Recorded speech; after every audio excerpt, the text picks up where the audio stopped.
देखिए, सबसे पहले हम क्लास 10th में जनरली हम फिजिक्स में सबसे फर्स्ट चैप्टर जो हम लोग का है वो हम लेके चल रहे हैं बच्चे आप लोगों को। हम लोग डेली इसी तरह मतलब एक का करके हम लोग आगे बढ़ने का प्रयास करेंगे और आप लोगों को समझाने का प्रयास करेंगे। सबसे पहले शुरू करने से पहले मैं आपको बताना चाहता हूँ कि सबसे पहले कल आप लोगों को पता होना चाहिए कि स्वामी जो विवेकानंद है, स्वामी विवेकानंद का कल इनका जन्मदिन था। इनसे मैं बहुत मोटिवेट हुआ हूँ और आप लोगों को भी चाहता हूँ कि मैं मोटिवेट करूँ। देखिए, इनका स्टेटमेंट क्या था, विद्यार्थियों को क्या कहना चाहते थे। इनका कहना था उठो जागो, उठो जागो। देखिए लिखा हुआ है उठो जागो और तब तक नहीं रुको, उठो जागो और तब तक नहीं रुको जब तक कि लक्ष्य की प्राप्ति ना हो जाए, लक्ष्य नहीं मिल जाए। आपका जो लक्ष्य है जीवन में, आपको लक्ष्य की प्राप्ति करना बहुत जरूरी है। अपने भाई के लिए, अपने बहन के लिए, अपने माता के लिए, अपने पिता के लिए। आपके जो माँ बाप जो सपना देखे हैं कि हमारा जो बेटा या बेटी हो वो आगे बढ़े, उस सपना को पूरा करने के लिए आपको मेहनत जरूर करना पड़ेगा। और उस मेहनत के लिए देखिए स्वामी विवेकानंद ने कहा था कि उठो जागो और तब तक नहीं रुको जब तक लक्ष्य की प्राप्ति ना हो जाए। जब तक लक्ष्य की प्राप्ति नहीं हो जाए तब तक आप लोगों को मेहनत करते रहना है। अब हम इन्हीं के नाम से मैं अपना वीडियो शुरू कर रहा हूँ और हम आगे भी इसी तरह से काफ़ी मोटिवेट होकर के हम आपके सामने डेली मतलब एक एक वीडियो डालते जाऊँगा। मतलब हम इन्हीं से सबसे ज़्यादा अभी प्रेरित हुआ है, अर्थात कहने का मतलब मोटिवेट हुआ है। इन्हीं से सबसे ज़्यादा मैं मोटिवेट हुआ हूँ, इसलिए हम इन्हीं के बारे में मतलब ज़्यादा हम फोकस करते हैं। अब देखिए, सबसे पहले जो हमारा चैप्टर है बच्चे वो है हमारा प्रकाश का प्रावर्तन। प्रकाश का प्रावर्तन ये 10th का सबसे पहला चैप्टर है। 10th का सबसे जो फर्स्ट चैप्टर है वो प्रकाश का प्रावर्तन है। 10th में सबसे पहला चैप्टर आपका जो फिजिक्स का है वो सबसे पहला चैप्टर है प्रकाश का प्रावर्तन, reflection of light. Reflection of light पढ़ने से पहले बच्चे आप लोगों को सबसे पहले प्रकाश के बारे में नॉलेज होना बहुत जरूरी है कि जनरली प्रकाश होता है क्या, लाइट। आखिर लाइट होता है क्या, जनरली लाइट होता है क्या। हम लोग जो लाइट अर्थात देख रहे होंगे, बोर्ड से लाइट निकल रहा है, इधर ट्यूब जल रहा है, ट्यूब से भी लाइट निकल रहा है, इधर कैमरा भी मेरा चल रहा है, इससे भी लाइट निकल रहा है। अर्थात कहने का मतलब लाइट आखिर है क्या। हम लोग दैनिक जीवन में प्रकाश नाम तो सुने हैं, जनरली ये प्रकाश है क्या। देखिए बच्चे, प्रकाश एक ऐसा बाह्य भौतिक कारक है, प्रकाश एक बाह्य भौतिक कारक है जिससे हम लोगों को किसी वस्तु को देखने की अनुभूति होती है। मतलब प्रकाश से ही हम लोग किसी वस्तु को बच्चे देख पाते हैं। यदि प्रकाश ना हो तो हम लोग किसी वस्तु को नहीं देख पाएंगे। और एग्जाम्पल, रात में मान लीजिए किसी वस्तु को खोजना पड़ता है तो हम लोग सबसे पहले टॉर्च जलाते हैं। टॉर्च को वो भी जलाते हैं वस्तु पर। वस्तु क्या कर देता है, उस प्रकाश का परावर्तन कर देता है, रिफ्लेक्ट कर देता है, रिफ्लेक्शन कर देता है, परावर्तित कर देता है। और वही परावर्तित किरण जब हमारे आँख पर पड़ता है तो हमारे आँख में होता है एक कॉर्निया होता है, कॉर्निया पारदर्शी झिल्ली होता है। उसी झिल्ली से होकर प्रकाश अंदर जाता है तो नेत्र लेंस अंदर होता है और नेत्र लेंस वस्तु का प्रतिबिंब हमारे रेटिना पर बना देता है और हम लोग उस वस्तु को देख लेते हैं। मतलब सीधा बात आप लोगों को बच्चे समझ में आ जाना चाहिए कि प्रकाश एक ऐसा बाह्य भौतिक कारक है, प्रकाश एक ऐसा बाह्य भौतिक कारक है जिससे हम लोगों को किसी वस्तु को देखने की अनुभूति होती है। अर्थात प्रकाश से ही हम लोग किसी वस्तु को देख पाते हैं। ये हमारा प्रकाश का डिफिनेशन हुआ। बच्चे, अब आप लोगों को हम आगे लेके चलते हैं जिसका नाम है प्रॉपर्टीज ऑफ लाइट, अर्थात प्रकाश के गुण। प्रकाश में कई सारा प्रॉपर्टी होता है, प्रकाश कौन कौन से गुण का पालन करता है उसी के बारे में बच्चे हम आप लोगों को बताना चाहते हैं कि प्रकाश के गुण कौन कौन से हैं। प्रकाश के गुण कौन कौन से हैं आप लोगों को बच्चे हम बताना चाह रहे हैं। तो सबसे पहली बात, प्रकाश का सबसे पहला गुण है, ध्यान दीजिएगा, प्रकाश का सबसे फर्स्ट प्रॉपर्टी है कि जो प्रकाश होता है वह सीधी रेखा में प्रकाश सीधी रेखा में गमन करती है। प्रकाश सीधी रेखा में गमन करती है मतलब सीधा सीधा बात आप लोगों को पता चलना चाहिए कि प्रकाश सीधा सीधा चलता है, टेढ़ी रेखा में नहीं चलता है। प्रकाश बिल्कुल सीधी रेखा में चलती है, प्रकाश टेढ़ी रेखा में गमन नहीं करती है। प्रकाश बिल्कुल सीधी रेखा में। लेकिन अगर हम बात करते हैं बच्चे ध्वनि की बात करते हैं तो ध्वनि आपका टेढ़ी रेखा में भी चल सकता है। जैसे हम अभी पढ़ा रहे हैं तो हो सकता है कि बंद वाला रूम में भी, या इस रूम जब बंद है तो ऐसी कंडीशन में बगल वाला रूम में भी आवाज़ मेरी जा रही हो। लेकिन जब प्रकाश अगर हम यहाँ से टॉर्च जलाते हैं तो सीधा नेक्स्ट वाला दीवार पे पड़ेगा। इसका मतलब कि सीधा रेखा में चल रहा है, कभी तो आगे बढ़ा। ऐसा नहीं है कि यहाँ से प्रकाश निकल के इस रूम में चला गया और बगल वाले रूम में जाकर के रोशनी देना शुरू कर दिया। ऐसा नहीं है बच्चे, मतलब सीधा बात आप समझ जाइए कि प्रकाश सीधी रेखा में गमन करती है, प्रकाश सीधा सीधा चलता है, टेढ़ी रेखा में नहीं गमन करती है। लेकिन ध्वनि टेढ़ी रेखा में भी गमन करती है, ध्वनि टेढ़ी रेखा में भी गमन करती है बच्चे, आप लोगों को ध्यान रखना है। लेकिन जो प्रकाश होता है बच्चे वो सीधी रेखा में ही गमन करती है। ये आपका पहला प्रॉपर्टी हुआ। दूसरा याद रखिएगा बच्चे कि प्रकाश एक ऊर्जा है। प्रकाश एक ऊर्जा है, प्रकाश में ऊर्जा होती है बच्चे, एनर्जी होती है। प्रकाश में ऊर्जा होती है, प्रकाश में एनर्जी होती है। वो कैसे बच्चे, थोड़ा सा सुनेंगे। जैसे जो आपका सोलर पैनल होता है, जो सोलर जो पैनल जो घर में जो पहले यूज होता था, सौर ऊर्जा, अर्थात कहने का मतलब घर में जो सोलर रहता था उस पर क्या होता था कि जब यहाँ पे लाइट पड़ता था, प्रकाश पड़ता था तो इधर से हम लोग बैटरी वगैरह रखे रहते थे और यहाँ पे दो इसमें पॉजिटिव का और एक रहता था कुछ निगेटिव जो बैटरी को चार्ज कर देता था। इसका मतलब है कि सोलर में एक प्रकार का, कहने का मतलब प्रकाश में एक प्रकार का ऊर्जा है। प्रकाश में ऊर्जा है तभी तो इस बैटरी को चार्ज कर दिया। अगर बैटरी में ऊर्जा नहीं होती, यदि प्रकाश में ऊर्जा नहीं होती तो ऐसी कंडीशन में बैटरी को चार्ज नहीं कर पाता। मतलब प्रकाश में ऊर्जा होने के कारण ही यह बैटरी को क्या कर दे रहा है, चार्ज कर दे रहा है।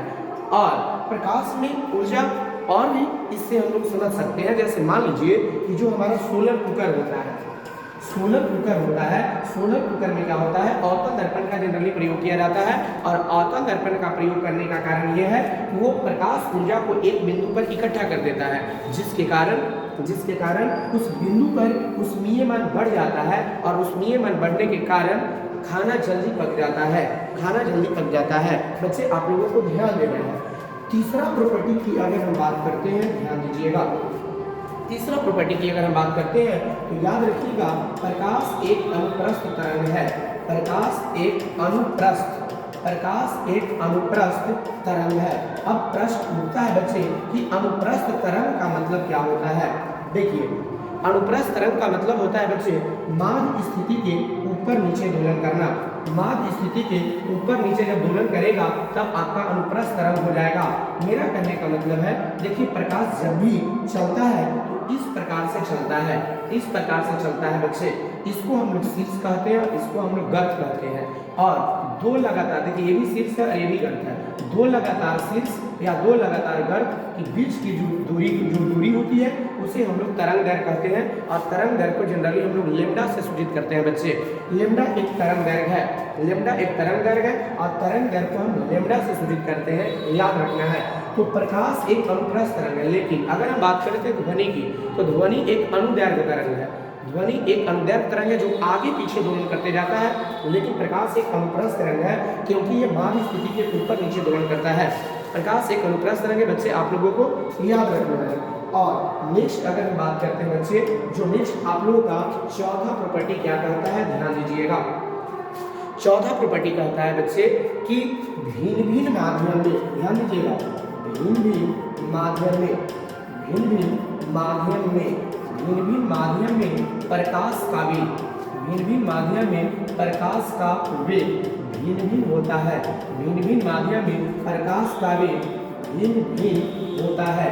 अर्थात देखिए माध्यम, यहाँ पे एक नया बात आ गया, क्या, माध्यम।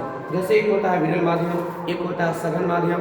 विरल माध्यम, सघन माध्यम क्या होता है, जैसे अगर हम बात करते हैं एक होता है हवा, जैसे अगर हम बात करते हैं निर्वात, या अगर हम बात करते हैं जल, यदि हम बात करते हैं कांच, तो देखिए निर्वात जो होता है, निर्वात की अपेक्षा जो हवा है वो जनरली सघन माध्यम है। और हवा की अपेक्षा अगर हम जल की बात करते हैं तो सघन हो जाएगा। जल की अपेक्षा कांच सघन हो जाएगा। लेकिन अगर कांच की अपेक्षा जल अगर हम कहेंगे तो आपका विरल हो जाएगा। या जल की अपेक्षा अगर हवा की बात करते हैं बच्चे तो ये आपका विरल हो जाएगा। और हवा की अपेक्षा आपका निर्वात जो है ये और विरल हो जाएगा। मतलब सबसे विरल माध्यम निर्वात होता है। लेकिन सबसे माध्यम सघन माध्यम हम कांच नहीं कर सकते हैं। हीरा होता है सबसे ज्यादा सघन माध्यम। सघन सबसे ज्यादा हीरा होता है, आप लोग को याद रखना है। तो देखिए बच्चे यहाँ पे ध्यान ये देना है कि मेरा जो पॉइंट था वो था भिन्न भिन्न माध्यम में प्रकाश का वेग भिन्न भिन्न होता है।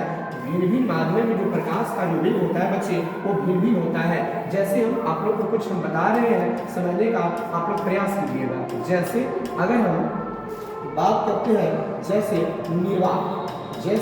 निर्वात या वायु में प्रकाश का वेग, निर्वात या वायु में जो प्रकाश का वेग होता है वह 3 गुणे 10 के पावर 8 मीटर प्रति सेकंड होता है। ये फर्स्ट पॉइंट आप लोग को याद रखना है। सेकंड पॉइंट याद रखना है बच्चे, जैसे जल में प्रकाश का जो वेग होता है, जल में जो प्रकाश का जो वेग होता है वह होता है 2.25 गुणे 10 के पावर 8 मीटर प्रति सेकेंड। और तीसरा पॉइंट यदि हम बात करते हैं जैसे एक माध्यम जैसे कांच अगर हम लेके चलते हैं तो कांच में बच्चे जो प्रकाश का वेग होगा, कांच में जो प्रकाश का वेग होगा वह 2 गुणे 10 के पावर 8 मीटर प्रति सेकंड होता है। तो देखिए यहाँ पे भिन्न भिन्न माध्यम है और भिन्न भिन्न माध्यम में जो प्रकाश का जो वेग होता है वो जनरली भिन्न भिन्न होता है। जैसे देखिए निर्वात या वायु में जो प्रकाश का वेग है वह 3 गुणे 10 के पावर 8 मीटर प्रति सेकंड जो सबसे ज्यादा होता है। लेकिन निर्वात और वायु में सबसे ज्यादा निर्वात में होगा, ध्यान रखिएगा। इसके तुलना में वायु थोड़ा सा कम हो जाता है, लेकिन लगभग में हम दोनों को बराबर मान के चलते हैं। और जो जल है, जल में प्रकाश का वेग याद रखिएगा 2.25 गुणे 10 के पावर 8 मीटर प्रति सेकंड होता है। और बच्चे जो कांच है, कांच में प्रकाश का वेग 2 गुणे 10 के पावर 8। देखिए यहाँ पे भिन्न माध्यम है, जैसे आपका निर्वात है, जल है, कांच है, तो इसमें प्रकाश का वेग हमारा भिन्न आ रहा है। मतलब याद रखना है कि भिन्न माध्यम में प्रकाश का वेग कैसा होता है, भिन्न होता है। आपका चौथा प्रॉपर्टी होगा। अब हम बच्चे बात करते हैं फिफ्थ प्रॉपर्टी की। तो अगर हम फिफ्थ प्रॉपर्टी में चलते हैं, ध्यान दीजिएगा। देखिए जब प्रकाश एक माध्यम से दूसरे माध्यम में प्रवेश करता है, फॉर एग्जाम्पल जैसे मान लीजिए कि इधर जल है, इधर जो जल है, इधर जल है, और मान लीजिए बच्चे इधर क्या है, वायु है। ऊपर में देखिए माध्यम वायु है और नीचे क्या है, जल है। देखिए प्रकाश देखिए ऐसे प्रवेश कर रहा है, प्रकाश देखिए ऐसे प्रवेश कर रहा है। तो मान लीजिए कि यहाँ जो वायु है, वायु में जो प्रकाश का वेग है ज़्यादा रफ्तार तेज गति से आता है, ज़्यादा इसका तरंग दैर्घ्य होता है। लेकिन जैसे ही सघन माध्यम आ जाता है तो ये क्या करता है कि अपना तरंग दैर्घ्य को छोटा कर लेता है। अर्थात जब प्रकाश एक माध्यम से दूसरे माध्यम में प्रवेश करता है, देखिए हम लिख दे रहे हैं तो आसान लगेगा आप लोगों को।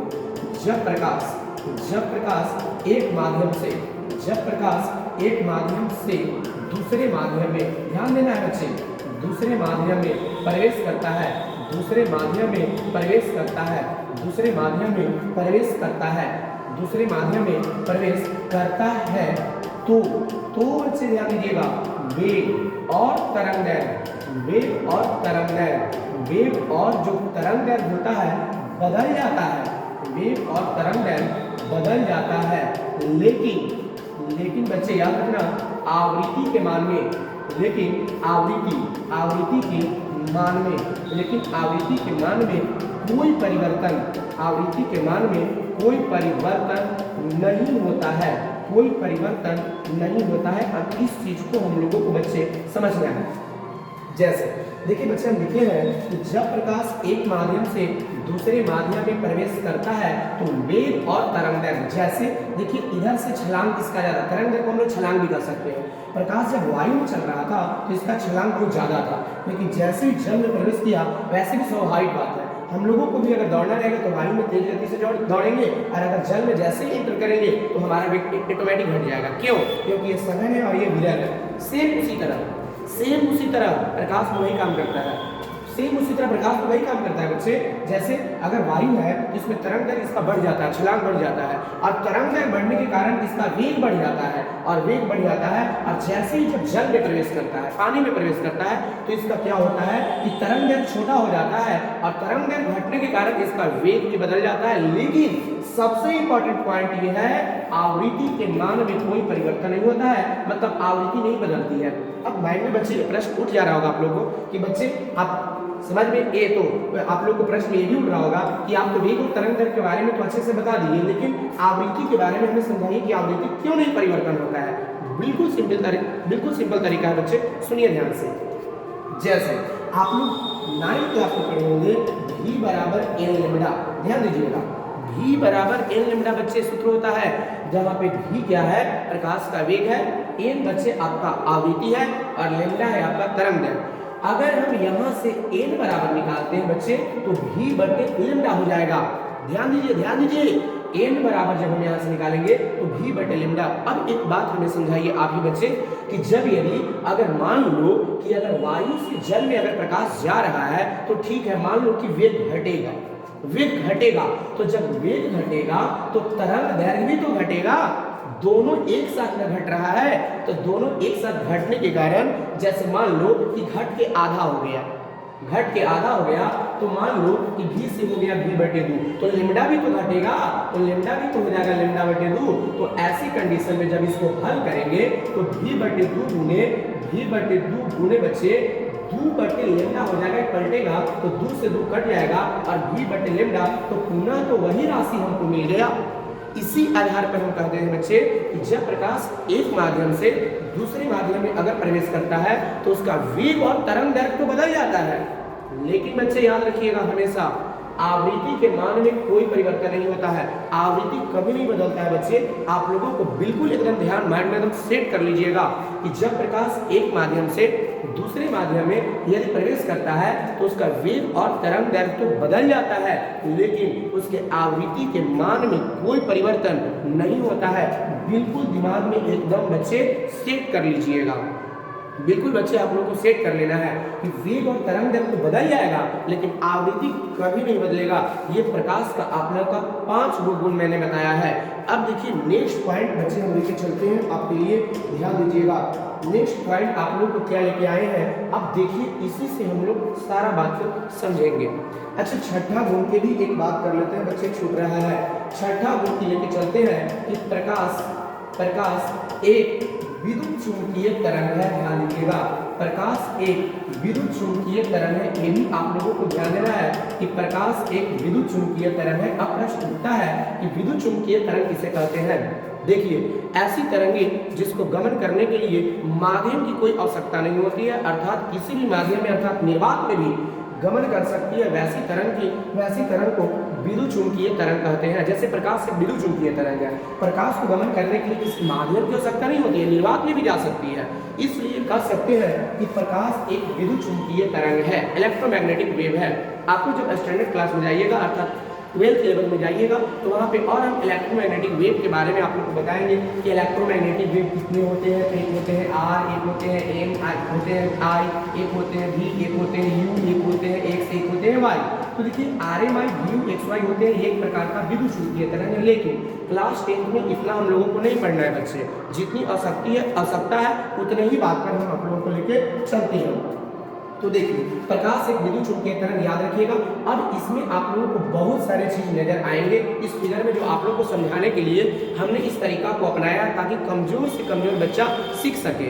जैसे यहाँ पे देखिए कोई व्यक्ति यहाँ से टॉर्च जला रहा है, और यहाँ पे देखिए यहाँ पे कूट लगाया है, गत्ता लगाया है, और इसमें गत्ता में छिद्र कर दिया है और यहाँ से टॉर्च जला रहा है। तो यहाँ से इस छिद्र से देखिए इस छिद्र में चला जा रहा है प्रकाश, यहाँ से फिर यहाँ चला जा रहा है, यहाँ से यहाँ चला जा रहा है। इसका मतलब ये है बच्चे कि प्रकाश सीधी रेखा में गमन कर रही है। अगर सीधी रेखा में न गमन करती तो अगला छिद्र से मतलब इस छिद्र से अगला छिद्र में प्रवेश करता ही नहीं, या इसके अगला छिद्र में प्रवेश नहीं करता। याद रखिएगा, इस प्रयोग से हमें यही पता चलता है कि प्रकाश सीधी रेखा में गमन करती है। जरा इसको देखिएगा, इसमें देखिएगा प्रकाश एक विद्युत चुंबकीय तरंग है। देखिए ऊपर नीचे ऐसे प्रकाश कभी भी चलता है तो ऐसे चलता है, ऐसे ऐसे चलता है। ऊपर वाला को हम लोग कहते हैं शीर्ष, इंग्लिश में क्रस्ट कहते हैं, और बाकी नीचे वाला को गर्त कहते हैं, जिसे हम लोग प्राव कहते हैं। और दो लगातार शीर्ष और दो लगातार गर्त के बीच की दूरी को वेवलेंथ, वेवलेंथ मतलब तरंगदैर्घ्य कहा जाता है। इसको थोड़ा सा देखिए बच्चे, यहाँ पे स्टैंड में तीन गत्ता लगा दिया गया है, फुट का 3 गत्ता लगा दिया गया है। यहाँ पे देखिएगा आपको मोमबत्ती जल रहा है, यहाँ से कोई व्यक्ति इस मोमबत्ती को देख रहा है बच्चे। जब इस मोमबत्ती को देख रहा है तो इस मोमबत्ती से पहले पहला छिद्र वाला, पहला गत्ता वाला जो छिद्र है उसमें प्रकाश गया, फिर इसमें गया, इससे फिर इसमें गया। इसका मतलब है कि जो प्रकाश है वो सीधी रेखा में गमन कर रही है, प्रकाश सीधी रेखा में गमन कर रही है। अगर सीधा ना चलता तो ये छिद्र से कभी इस छिद्र में नहीं जाता, ध्यान देना है, ये छिद्र से कभी भी ये छिद्र में नहीं जाता। टेढ़ा अगर चलता तो इधर चला जाता या उधर चला जाता, सीधा चल रहा है तभी तो इस छिद्र से इसमें गया, इसमें से फिर देखिए इसमें गया, तब यहाँ पे जाके आंख पे पड़ा और इस व्यक्ति को मोमबत्ती क्या कर रहा है, दिखाई दे रहा है। देखिए नेक्स्ट देखिए इसको बढ़िया से देखिएगा। देखिए बच्चे, इधर है वायु और इधर है कांच। देखिए क्या इधर कांच है, देखिए वायु से प्रकाश जा रहा है कांच में, तो देखिए इधर फास्ट है तो इधर स्लो हो गया, प्रकाश मतलब मंद गति से हो गया। फिर जैसे ही कांच से बाहर निकला तो देखिए बच्चे फास्ट हो गया। और यहाँ पे देखिए बच्चे, जैसे ये देखिए प्रिज्म से व्हाइट लाइट जा रहा है। जब व्हाइट लाइट जा रहा है बच्चे तो आपको पता होना चाहिए कि जब ये व्हाइट लाइट जा रहा है तो ऐसी कंडीशन में बच्चे आपको ये पता होना चाहिए, ध्यान दीजिएगा, जब ये व्हाइट लाइट जा रहा है बच्चे तो ऐसी कंडीशन में देखिए इधर तो वायु है और ये आपका प्रिज्म किसका बना है, कांच का। तो देखिए इसका तरंगदैर्घ्य छोटा हो गया, जैसे ही बाहर निकला प्रिज्म से तो देखिए इसका तरंगदैर्घ्य बढ़ गया। इसका मतलब ये बच्चे कि जब प्रकाश एक माध्यम से दूसरे माध्यम में प्रवेश करता है तो वेग और तरंगदैर्घ्य बदल जाता है।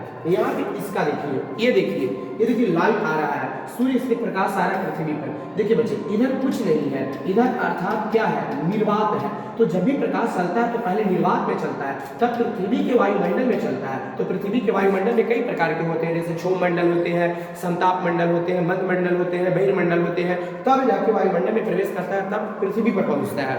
मतलब पहले निर्वात में चलता है, उसके बाद पृथ्वी के वायुमंडल में प्रवेश करता है। इसका मतलब है कि प्रकाश एक विद्युत चुंबकीय तरंग है, इलेक्ट्रोमैग्नेटिक वेव है। इसको गमन करने के लिए किसी माध्यम नहीं चाहिए, निर्वात में भी गमन कर सकती है। और बच्चे थोड़ा सा इस प्रयोग को भी देख लीजिए, इस प्रयोग में देखिए, ये सेम प्रयोग है, दोनों देखिए सेम प्रयोग है, लेकिन फिर भी इसको देख लीजिए आप। देखिए जैसे ही मोमबत्ती जल रहा है और यहाँ पे 3 गत्ते लगाए हुए हैं और कोई बच्चा यहाँ से क्या कर रहा है, इसको देख रहा है मोमबत्ती को। तो प्रकाश मोमबत्ती से पहले ए में प्रवेश किया, ए छिद्र में, फिर बी छिद्र में प्रवेश किया, फिर सी छिद्र में। इससे यही पता चलता है बच्चे कि अगर सीधी रेखा में अगर गमन नहीं करती तो इस लड़का को सीधा मोमबत्ती नहीं दिखाई देता या इसके आंख पर प्रकाश की किरण नहीं पड़ता। अगर तिरछा चलता तो सीधा रेखा में चल रहा है, इसी की वजह से तो ये मोमबत्ती को देख पा रहा है।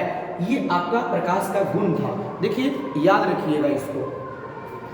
अब एक बार और हम इसको थोड़ा सा रिवीजन कर देते हैं ताकि आप लोगों को बहुत आसान हो जाए। देखिएगा, इससे पता चलता है कि प्रकाश सीधी रेखा में गमन करती है, प्रकाश एक विद्युत चुंबकीय तरंग है, प्रकाश सीधी रेखा में गमन करती है, प्रकाश एक विद्युत चुंबकीय तरंग है। जब प्रकाश एक माध्यम से दूसरे माध्यम में प्रवेश करता है तो वेग और तरंगदैर्घ्य बदल जाता है, लेकिन आवृत्ति के मान में कोई परिवर्तन नहीं होता। इसमें भी वही पता चल रहा है कि जब प्रकाश एक माध्यम से दूसरे माध्यम में प्रवेश करता है तो वेग और तरंगदैर्घ्य बदल जाता है, लेकिन आवृत्ति कभी नहीं बदलता है, आप लोग ध्यान रखिएगा। और इससे पता चलता है कि प्रकाश एक सीधी रेखा में गमन करती है। आज फिलहाल इतना ही बच्चे, थैंक यू।